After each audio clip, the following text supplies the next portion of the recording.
नमस्ते सदावत्सले मातृभूमि। हम लोग चर्चा करने जा रहे हैं यूएन सिक्योरिटी काउंसिल की भारत में होने वाली बैठक की। अब दो तीन बातें इसमें महत्वपूर्ण हैं। अमेरिका जिस प्रकार से अब पाकिस्तान का सहयोग करना उसने शुरू कर दिया है, F-16 दिया या और पैसे दिए, काउंटर टेररिज्म के नाम से उन्होंने उन पर पैसा खर्चा करना शुरू किया। भारत लगातार मोदी जी के प्रधानमंत्री बनने के बाद पाकिस्तान को अलग थलग करने में वो सफल हुए और उन्होंने ये बात सिद्ध करवा ली कि पाकिस्तान स्टेट स्पॉन्सर्ड टेररिस्ट है, यानी कि राज्य के द्वारा टेररिज्म को बढ़ावा दिया जाता है। और पाकिस्तान अपने यहाँ लश्कर तैयबा, जैश ए मोहम्मद या और दूसरे संगठनों को वो ये उद्देश्य से तैयार करता है कि भारत में वो कितना डिस्टर्बेंस करेंगे। भारत को वो डिस्टर्ब करते भी हैं। इसके पीछे मैं लगातार कहता आया हूँ कि जिन्ना की वो पॉलिसी कि लड़कर लिया है पाकिस्तान, हंस कर लेंगे हिंदुस्तान। इसलिए उन्होंने वो पॉलिसी बनाई थी उस समय कि हम हिंदुस्तान को फतेह कर लेंगे, और हिंदुस्तान को फतेह करने के उद्देश्य से वो लगातार 47 का युद्ध किया, फिर उन्होंने 65 का युद्ध किया, 71 का युद्ध हुआ। ये बिना किसी कारण के, 65 का युद्ध तो बिना किसी कारण के था, 47 का युद्ध भी बिना किसी कारण के था। पाकिस्तान उन्होंने जो टेरिटरी, जो उद्देश्य से टेरिटरी ली थी, उसके बाद उसको लगा था कि अब हम फतेह करना शुरू कर देंगे, तो उसने प्रीमेच्योर 47 में ही जम्मू कश्मीर पर हमला कर दिया था। हालांकि वो 1 लाख किलोमीटर से ऊपर कब्जा करने में सफल भी हो गए। उसका कारण भारत में एक ऐसा प्रधानमंत्री जिसको देश दुनिया नहीं मालूम थी, राजा हरि सिंह कहते रहे कि हमको सेना दे दो और हम फतेह कर लेंगे, वापस ले लेंगे। लेकिन नेहरू जी उस समय उनको बताते रहे कि नहीं, आप तो अधिमिलन कर चुके हैं, आपका कोई राइट नहीं बनता। लेकिन उधर नेहरू जी शेख अब्दुल्ला को अपना बाप बनाए रहे, अपने सगे भाई की तरह प्यार करते रहे और शेख अब्दुल्ला को एक्सक्लूसिव पावर देते रहे ताकि हिंदुस्तान में डिस्टर्बेंस हो सके। इसके पीछे भी जो लोग तमाम तरह का लिखते हैं वो भी हमको ध्यान में रखना चाहिए। कहीं ऐसा तो नहीं कि नेहरू जी स्वयं चाहते हों कि जम्मू कश्मीर पाकिस्तान के पास चला जाए। और ये उस समय की रिसर्चों से लगता भी है कि माउंटबेटन और नेहरू ये चाहते थे या उनके मन में ये था कि अगर जम्मू कश्मीर पाकिस्तान चला जाएगा तो उनको कोई समस्या नहीं है। ये माउंटबेटन ने महाराजा हरि सिंह से कहा था और इस बात को लेकर माउंटबेटन ने अपने प्राइम मिनिस्टर को लिखा भी था कि मैं महाराजा हरि सिंह से मिलने गया तो मैंने उनको ये प्रपोज़ल बताया कि अगर आप पाकिस्तान चले जाएंगे तो हमको कोई समस्या नहीं होगी। और महाराजा हरि सिंह ने वो करने से मना कर दिया, सोचने का समय लिए। जब मैं दोबारा गया तो महाराजा हरि सिंह की खबर आई कि वो बीमार हैं। जब मैंने उनसे कहा कि बीमार हैं तो अवश्य मिलना चाहिए, तो उनकी खबर आई कि वो बहुत बीमार हैं, इतने बीमार हैं कि वो मिल भी नहीं सकते। ये बात उन्होंने नेहरू को बताई तो नेहरू ने दिल्ली में उनसे कहा कि जब महाराजा हरि सिंह को मिलना किसी से नहीं होता है तो वो बीमारी का बहाना बना देते हैं, इसलिए वो आपसे मिलना ही नहीं चाहते होंगे। ये प्रकरण है वो मैं ओरिजिनल चिट्ठियों के आधार पर या उस समय के जो ट्रांसफर ऑफ पावर का डॉक्यूमेंट बना था उसके आधार पर मैं आपको बता रहा हूँ कि ये सब कुछ उस समय चला था। इससे ये सिद्ध होता है कि माउंटबेटन और नेहरू चूँकि एक ही पनाले में मूत रहे थे, इसलिए वो पाकिस्तान में जम्मू कश्मीर चला जाए ये उनका हो रहा होगा। यही कारण था कि जब महाराजा हरि सिंह ने कहा कि हमें सिर्फ फ़ौजों की कमान दे दो, हम वापस ले लेंगे, तो उन्होंने मना कर दिया। लेकिन शेख अब्दुल्ला जो कि हिंदुस्तान को तोड़ने पर लगा हुआ था, जम्मू कश्मीर को तोड़ने पर लगा हुआ था, उस शेख अब्दुल्ला को सारी पावर देते चले गए। आप सोच लीजिए कि क्या चल रहा होगा इनके मन में। तो वो कर दिया। चूँकि जिन्ना ने पाकिस्तान लिया ही इसलिए था कि वो स्टेट स्पॉन्सर्ड सेनाएं तैयार करे और ताकि हिंदुस्तान पर हमला करके वो मुगलिय शासन की तरह हिंदुस्तान पर कब्जा करके उस पर दारुल इस्लाम की स्थापना कर सके और मुगलिय शासन दोबारा स्थापित कर सके। लेकिन दुर्भाग्य से वो ऐसा कर नहीं पाया, क्योंकि नेहरू के अलावा बहुत सारे राष्ट्रवादी, पटेल जैसे लोग थे, डॉक्टर अम्बेडकर जैसे लोग थे, जिन्होंने कॉन्स्टिट्यूशनल इंटीग्रेशन, फिजिकल इंटीग्रेशन और तमाम तरह के इंटीग्रेशनों के माध्यम से भारत को अक्षुण्ण, भारत का जो पोर्शन है उसको सही से मेंटेन करने में सफल हो गए और वो सफल नहीं हो पाया। नेहरू जी के मरने के बाद पॉलिसी बदल गई। 65 में युद्ध कर दिया ऑटोमेटिकली पाकिस्तान ने, और 65 के युद्ध का कोई कारण नहीं था, शास्त्री जी बैठे हुए थे और ये सब चल रहा था। तो आप समझ लीजिए कि जब जिन्ना की पॉलिसी ये थी तो स्टेट के द्वारा फंड निकालकर हिंदुस्तान को फतेह करना ये पॉलिसी थी 1947 से पहले ही। और इसी बात को लेकर डायरेक्ट एक्शन शुरू हुआ था कि हमको ज़मीन एक मिल जाए, या तो हिंदुस्तान पूरा मिल जाए, नहीं तो ज़मीन मिल जाए और हम हिंदुस्तान पर कब्जा कर लें। इसलिए उस चीज़ को मोदी जी के प्रधानमंत्री बनने के बाद उन्होंने पूरे विश्व को ये बताने में वो सफल हो गए कि स्टेट स्पॉन्सर्ड टेररिज्म है, और ऐसे राज्यों को टेररिस्ट राज्य क्यों ना घोषित कर दिया जाए जो राज्य टेररिस्ट एक्टिविटीज़ के लिए फंडिंग करते हैं, फाइनेंशियल मदद करते हैं। ये बात पूरे विश्व को जब वो समझाने में सफल हो गए और उन्होंने यात्राएं करनी शुरू करी, और यहाँ तक कि इस्लामिक कंट्रियों में भी उन्होंने इस बात को सही से इस्टेब्लिश कर लिया, तो इस्लामिक कंट्रियों ने भी पाकिस्तान से धीरे धीरे अपना नाता तोड़ दिया, अफ्रीकन कंट्रीज़ ने नाता तोड़ दिया, यूरोपियन कंट्रीज़ ने भी धीरे धीरे करके इनसे दूरी बनानी शुरू कर दी, और अमेरिका ने भी दूरी बनानी शुरू कर दी। लेकिन ये यूक्रेन और रशिया होने के बाद अमेरिका को लगता है कि हिंदुस्तान को अगर पुनः उनको अपने खेमे में लेना है तो पाकिस्तान को एक्टिव कर देना चाहिए। मैंने कल भी बताया था कि जब आप 1947 के इर्द गिर्द की कहानी पढ़ेंगे, यूएनओ की कहानी पढ़ेंगे, जिस समय जम्मू कश्मीर का मामला यूएनएससी में गया, तो उस समय भी आपको ध्यान में आएगा कि कानूनन पाकिस्तान का कोई अधिकार न होने के बावजूद, कानूनन ये स्वीकार करने के बावजूद कि हिंदुस्तान का हिस्सा बन चुका है, हिंदुस्तान का हिस्सा है Jammu Kashmir, western countries indirectly Pakistan की मदद करते रहे और भारत को हथियारों की सप्लाई, भारत के प्रति द्वेष भाव, और पाकिस्तान को उठाकर इतना बड़ा खड़ा कर दिया जाए कि वो हिंदुस्तान को फतेह कर ले, और अगर वो फतेह कर लेता है तो फिर हिंदुस्तान के अंदर वेस्टर्न कंट्रियों का और अमेरिका का प्रभाव ऑटोमेटिकली हो जाएगा। अमेरिका शुरू से, आप अगर चर्चिल और रूजवेल्ट के बीच के कम्युनिकेशन पढ़ेंगे जो 1982 में पब्लिश किए गए, उन कम्युनिकेशंस में रूजवेल्ट चर्चिल से कहता है कि हिंदुस्तान के अंदर तुम घुस जाओ, नहीं तो हिंदुस्तान रशिया के खेमे में चला जाएगा, और अगर हिंदुस्तान में तुम नहीं घुस पा रहे हो तो फिर गलत हो जाएगा। चर्चिल कहते हैं अपने रिप्लाई में कि हमारे पास इतना धन नहीं है, हम युद्ध के दायरे से अभी अभी निकले हैं, इसलिए हम हिंदुस्तान में घुस नहीं सकते, हम उनकी मदद नहीं कर सकते। तब रूजवेल्ट ने 50% खर्च करने की बात कही थी कि जो घाटा आएगा, जो उसमें लॉस होगा, उसका 50% खर्चा अमेरिका देगा। अमेरिका को क्या पड़ी थी उस समय कि ब्रिटेन हमसे ट्रेड करे और ब्रिटेन ऐसी सिचुएशन में भारत को छोड़कर जाए कि ब्रिटेन दोबारा घुस सके और अमेरिका दोबारा घुस सके। दुर्भाग्य से पटेल जैसे लोग बैठे थे तो अमेरिका घुस नहीं पाए, लेकिन विचारधारा अंग्रेजी कभी यहाँ से गई ही नहीं, ना ही ये एजुकेशनल सिस्टम से गई, ना ही एडमिनिस्ट्रेटिव सिस्टम से गई, ना सरकार चलाने की प्रक्रियाओं से गई, ना कानूनी प्रक्रियाओं से गई, और केवल माउंटबेटन की जगह नेहरू बैठ गए, इतना सा हुआ। हालांकि बहुत प्रयास किया गया उस समय कि किसी तरह से बदल कर सही कर लिया जाए, लेकिन वो नहीं हो पाया क्योंकि नेहरू प्रिवेल कर रहे थे और ब्रिटेन उनका साथ दे रहा था। अब ऐसी परिस्थिति में जब भारत उनके कंट्रोल में नहीं आया तो उन्होंने पाकिस्तान को पूर्ण रूप से समर्थन देना शुरू कर दिया, और पाकिस्तान में अमेरिका सन 1948 से लेकर अब तक बैठा हुआ है। 1948 आप सोच लीजिए कि 1948 में, बल्कि 1947 में ही वेस्टर्न कंट्रीज और अमेरिका ने उसकी मदद करनी शुरू कर दी थी, और अमेरिकन वहाँ पर अफ़गानिस्तान को युद्ध के लेकर या रशिया को काउंटर करने को लेकर पाकिस्तान के अंदर उन्होंने अपने बेस बनाए थे। वो बेस उन्होंने कभी खाली नहीं किए, और यही कारण है कि जब उनको टेररिस्टों को पकड़ना होता है, लादेन को पकड़ना पड़ा, तो वो फिर पाकिस्तान के अंदर ही मिला, और पाकिस्तान के कबायली एरियो में कभी भी उन्होंने हमला कर दिया, कभी भी पाकिस्तान उसको रिटेलिएट या उसको डिनाई नहीं कर पाया। क्यों? क्योंकि उनके बेस बने हुए थे और पाकिस्तान पूर्ण रूप से अमेरिका के हाथों में बिक चुका था।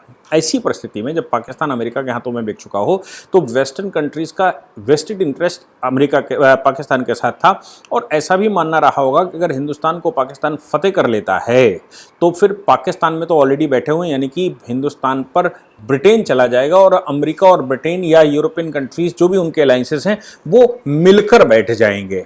लेकिन ऐसा हो नहीं पाया। लेकिन मोदी जी के आने के बाद ऐसा लगा था बाइडेन को कि भारत में जिस समय वो मोदी जी आए, मोदी जी ने ओबामा से दोस्ती करनी शुरू की, हमें चाइना के खिलाफ उनकी आवश्यकता थी, हमें WTO में ट्रेड को लेकर उनकी आवश्यकता थी, हमें IAEA में उनकी आवश्यकता थी, हमको परमाणु संधियां करने में, हथियार बनाने में, हथियारी टेक्नोलॉजी लाने में, और वैश्विक जगत में भारत की छवि बनाने में हमें अमेरिका की आवश्यकता थी, क्योंकि उसके पास 70-80 कंट्री ऑटोमेटिकली छोटे छोटे रहते हैं जो क्रिश्चियन बाहुल क्षेत्र हैं। इसलिए नरेंद्र मोदी जी ने अमेरिका के साथ दोस्ती बढ़ा ली, हाथ बढ़ा लिया, कोई बात नहीं। अमेरिका को ये लगा कि अब वो पाकिस्तान में क्यों बैठे, वो भारत में ही बैठ सकता है, भारत में ही बेस बना सकता है। ये बेस के लिए उसने अफगानिस्तान युद्ध के दौरान, अफगानिस्तान पर जब हमला किया था तो वाजपेयी जी से बेस मांगा था, लद्दाख में दे दीजिए, जम्मू में दे दीजिए, कश्मीर में दे दीजिए, लेकिन वाजपेयी जी ने साफ उनको अपना बेस देने से मना कर दिया था। ऐसी परिस्थिति में उनके पास पाकिस्तान में चूंकि ऑलरेडी बेस था, इसलिए पाकिस्तान से उन्होंने अफगानिस्तान का युद्ध लड़ा था, अफगानिस्तान पर कब्जा किया था। हिंदुस्तान ने उनको अपने यहाँ पैर रखने नहीं दिए थे, क्योंकि हमें मालूम है कि संसार के 100 से ऊपर ठिकानों पर अमेरिका ने जो बेस बनाए हैं आज तक कहीं खाली नहीं किए हैं। उन कंट्रियों पर इनडायरेक्ट वे में अमेरिका बैठा हुआ है, और भारत ब्रिटेन से चूंकि जला हुआ था, और ब्रिटेन ने थोड़ी सी जगह ही मांगी थी हमसे, और जगह मांगते मांगते थोड़ा ट्रेड मांगा था, थोड़ा व्यापार मांगा था, थोड़ा सा हथियार रखने की व्यवस्था मांगी थी, थोड़ी सी सेना रखने की अनुमति मांगी थी, और फिर हमको मालूम है कि ब्रिटेन ने कैसे भारत पर कब्जा कर लिया। क्रूर शासक, जिंदा पीर औरंगजेब जैसे लोगों को छिकाने में सफल हो गए, और धूर्त नीति ने पूरे देश को परेशान करके रखा। हालांकि एक पक्ष ये भी है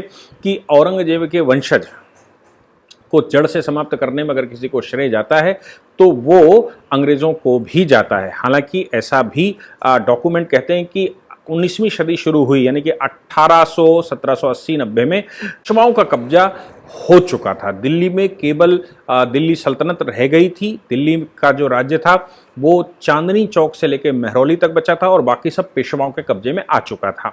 तो पेशवा ऑलरेडी यहाँ पर शासन करने लगे थे। हालांकि अंग्रेज़ों को जीवाजीराव सिंधिया मिल गया, तो सिंधिया के मिलने के बाद अंग्रेज़ों ने पेशवाओं को भी पीछे फेंका और मुगलों को भी पीछे फेंका, जो भी उत्तरी मुगल थे। तो ऐसी धूर्तता करके उन्होंने हिंदुस्तान पर कब्जा कर लिया। अब ऐसी परिस्थिति में हम चूंकि इस बात से ही जले हुए थे, अमेरिका को हमने पैर अपने यहाँ रखने नहीं दिया। मोदी जी की सरकार बनी, अमेरिका लगातार कहता रहा कि हमें हिंद महासागर में कुछ ऐसा स्थान दे दो जहाँ पर हम परमानेंट पोर्ट बना लें।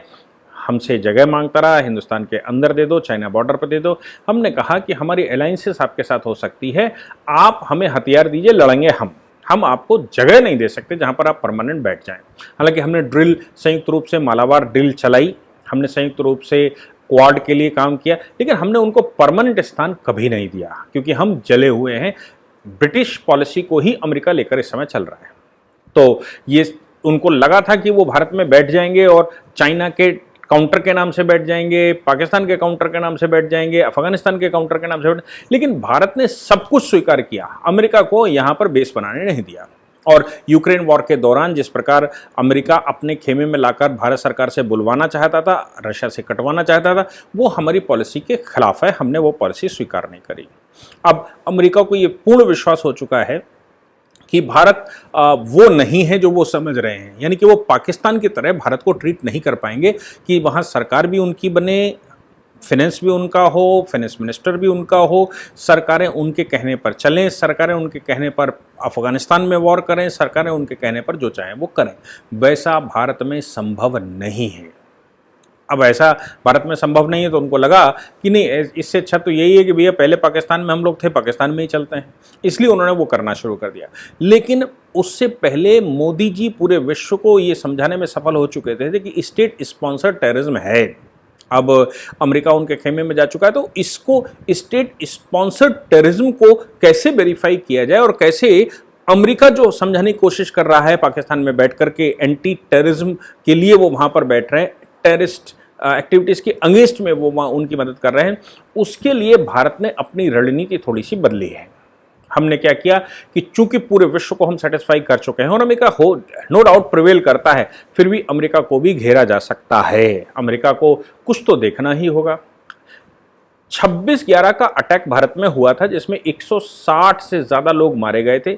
60 घंटों तक 10 आतंकवादी कराची से मुंबई के रास्ते भारत में घुसे थे, और भारत में उन्होंने कुछ नहीं किया, उन्होंने सिर्फ लोगों को मारना शुरू किया था। ये 2008 का मसला है। 26/11 को हम काला दिवस के रूप में मनाते हैं, और उस समय अगर मोदी जी जैसी सरकार होती तो निश्चित रूप से पाकिस्तान के साथ युद्ध होता। लेकिन सरकार भारत में सरदार जी की बैठे हुए थे, जो मौनी बाबा बने हुए थे।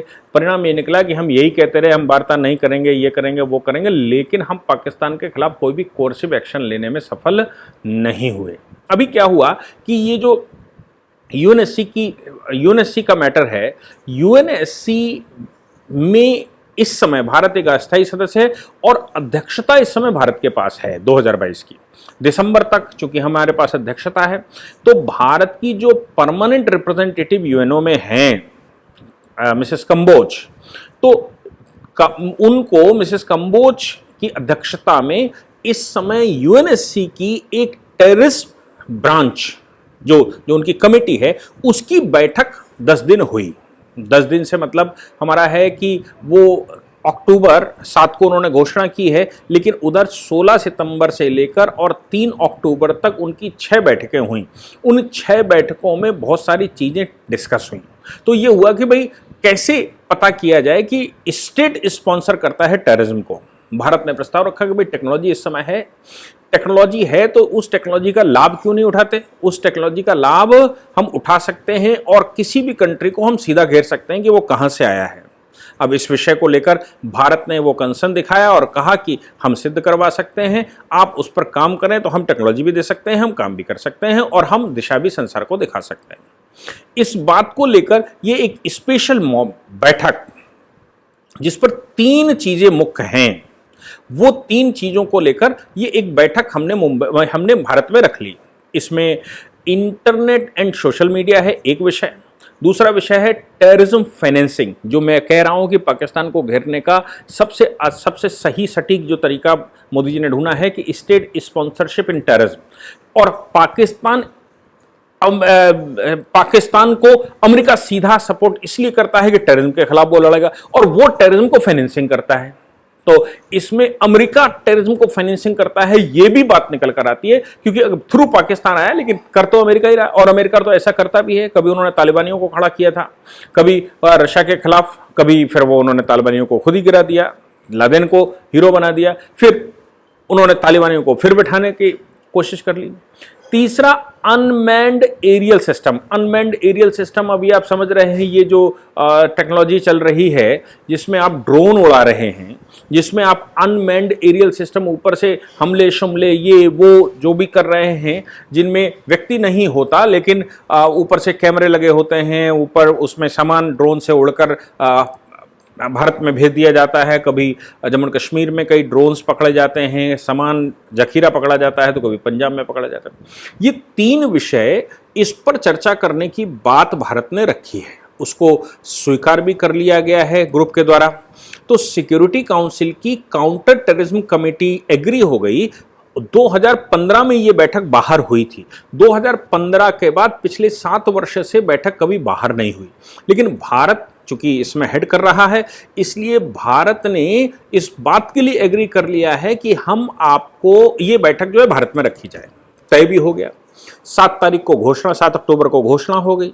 इस घोषणा के बाद इन 3 विषयों को लेकर बैठक भारत में होनी। तो भारत ने जो तय किया वो क्या किया? भारत ने तय किया कि जो पहली बैठक होगी डे 1 वो हम मुंबई में रखेंगे। और मुंबई में कहां रखेंगे? मुंबई में होटल ताज, होटल ओबराय, आपको याद होगा होटल ताज और होटल ओबराय के ऊपर ही हमला हुआ था। होटल ताज के अंदर 30 लोगों की हत्याएं की गई थी।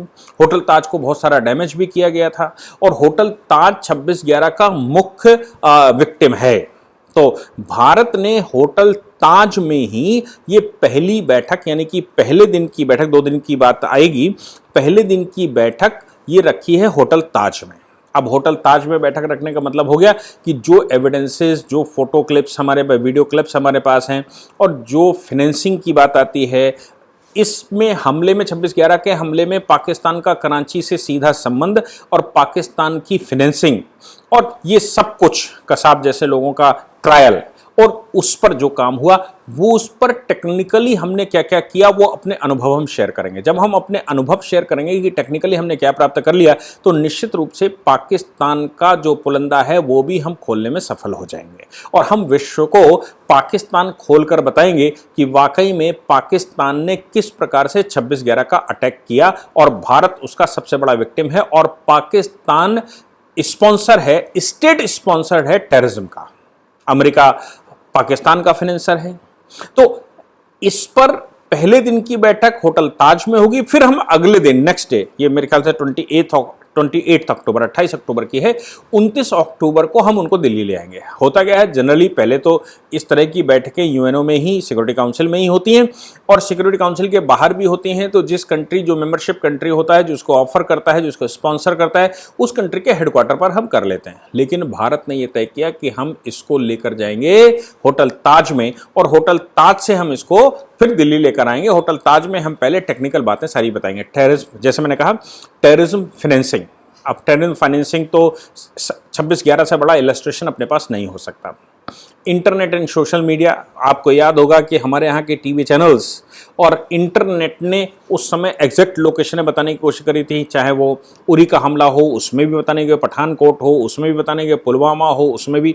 ये बहुत बड़ा रोल टीवी चैनल्स ने और सोशल मीडिया ने किया था। जो लोग उस स्पॉन्सरशिप के पार्ट थे, जिनको स्पॉन्सरशिप दी जा रही थी, जिसको स्पॉन्सर किया जा रहा था, वो लोग यहाँ से सीधा लाइव टेलीकास्ट पाकिस्तान में दिखा रहे थे। उनके सब के एविडेंसेस जो हम पाकिस्तान को लगातार देते आए हैं, और 26/11 के मामले में पाकिस्तान ने कोई स्टेप नहीं लिया।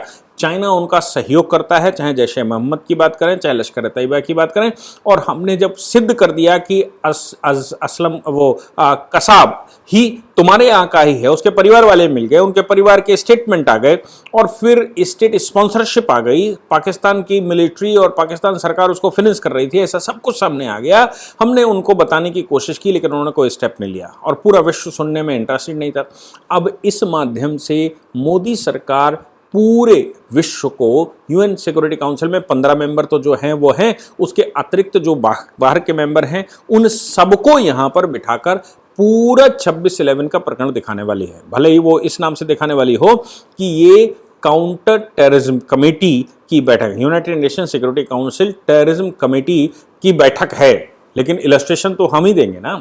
हम उसमें अग्रणी भूमिका में हैं, हमारे प्रपोजल को एक्सेप्ट किया गया है, तो फिर हम उनको सही से बता पाएंगे और पूरे विश्व को हम ये दिखा पाएंगे कि आखिर में माजरा क्या चल रहा था। मोदी जी के दिमाग का कोई जवाब नहीं। इस समय भारत की जो टीम है, चाहे वो विदेश मंत्रालय की हो, चाहे वो यूएनओ की हो, चाहे वो यूएन परमानेंट मेंबर की हो, चाहे वो यूनाइटेड सिक्योरिटी काउंसिल को, इन सभी में भारत इस समय स्ट्रैटेजी बनाकर सिस्टमेटिक तरीके से उन कंट्रियों को टारगेट करना जिन कंट्रियों को द्वारा स्पॉन्सरशिप दी जाती है और जहाँ से टेक्निकल गेम होता है, हम उन टेक्नोलॉजी में अग्रणी भूमिका में हैं। चूँकि हम झेल रहे हैं, हम पूरे विश्व को बता देंगे और पूरे विश्व को दिखा देंगे, भले ही अमेरिका उनको सपोर्ट करे, उनको फाइनेंस करे। जय हिंद, जय भारत, वंदे मातरम।